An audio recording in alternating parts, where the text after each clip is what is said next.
A leading Catholic cleric has been accused of scaremongering after he condemned the government's plans for gay marriage. Cardinal Keith O'Brien, the head of the Catholic Church in Scotland, claimed the proposals were redefining marriage at the behest of a small group of activists. The government says it's absolutely not changing religious marriage, as Kieran Jenkin reports. Andrew, I give you this ring. Andrew, I give you this ring. Church and state are not a happy couple. What's happening here is causing an almighty row between them. You are now civil partners. Because the government wants this to be called a marriage. And to anyone with reservations, the Prime Minister says this. Society is stronger when we make vows to each other and we support each other. So I don't support gay marriage in spite of being a Conservative. I support gay marriage because I am a Conservative. And because John Sentamu is an Anglican archbishop, his opposition earlier this year was significant. Sitting next to him, Cardinal Keith O'Brien, the most senior Catholic in the UK.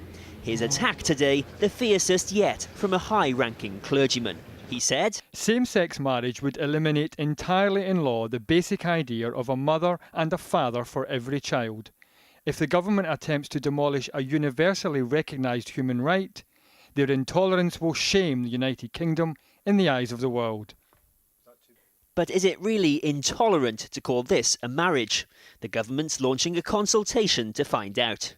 We're not seeking to change religious marriage, and we're not seeking to impose it on religious groups. What we are saying is that where a couple love each other and they wish to commit them to each other for their life, then they should be able to have a civil marriage irrespective of their sexual orientation.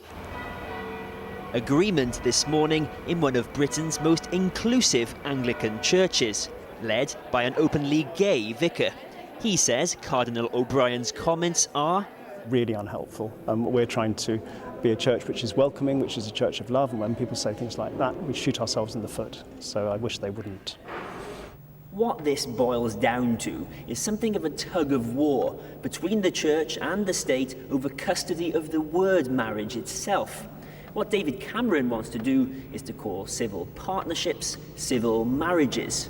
But some religious leaders aren't prepared to give up their hold on marriage without a fight.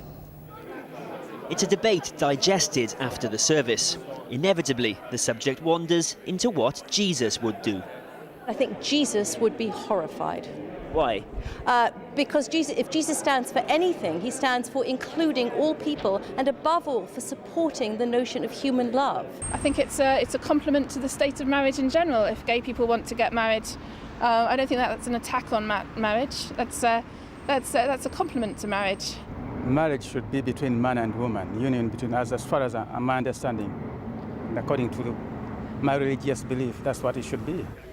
For the church, same-sex partnerships should go no further than this. But the government seems determined to take them a step further.